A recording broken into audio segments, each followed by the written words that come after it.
The bullet time selfie stick is nice.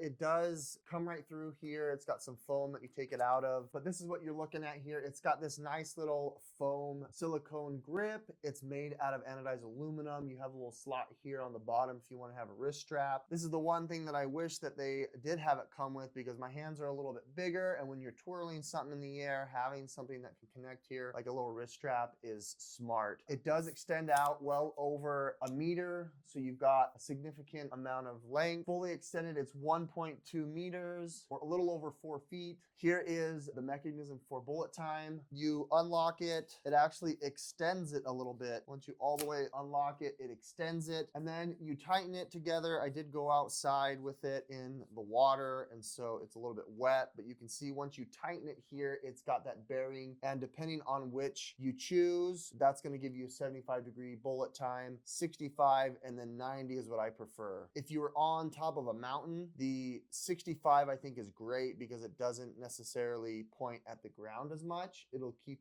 you angled on you.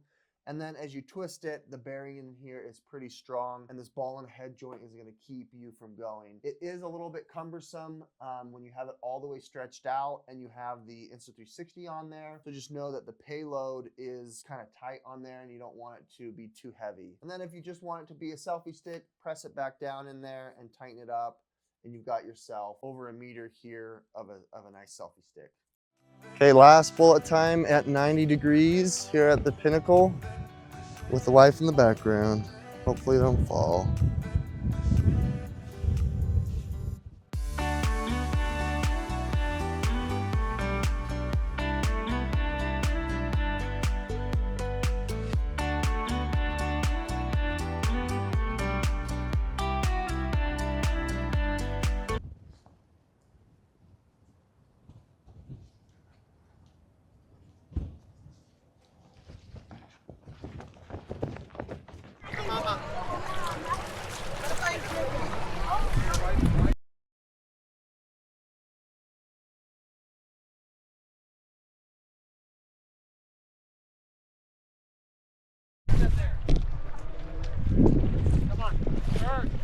What I find so great about this selfie stick is not only its ability to do bullet time whenever you want, but it's also a great length for just making content. I'm 6'2", and so walking on the beach, you can see here that I'm completely in frame without any warping, without it feeling like it's a tiny planet. You can obviously punch in if you want, and when I go on the lake here, you can see from behind, it's got a cool point of view that doesn't feel like you're a million miles away. It's at a good length here where you can fit yourself in shot at linear, but still being able to get a nice wide angle of the entire valley, the context, or whatever content it is that you're trying to capture. Here it is from the front. It's very rigid. You can see as well that despite there being a lot of shakiness with the canoe that I'm in, it's still able to keep me in shot. It's very sturdy, and Insta360 has no problem being able to wipe it out, as it's still considered an invisible selfie stick. Not yet. Right at the buoy you can touch. My arms are exhausted.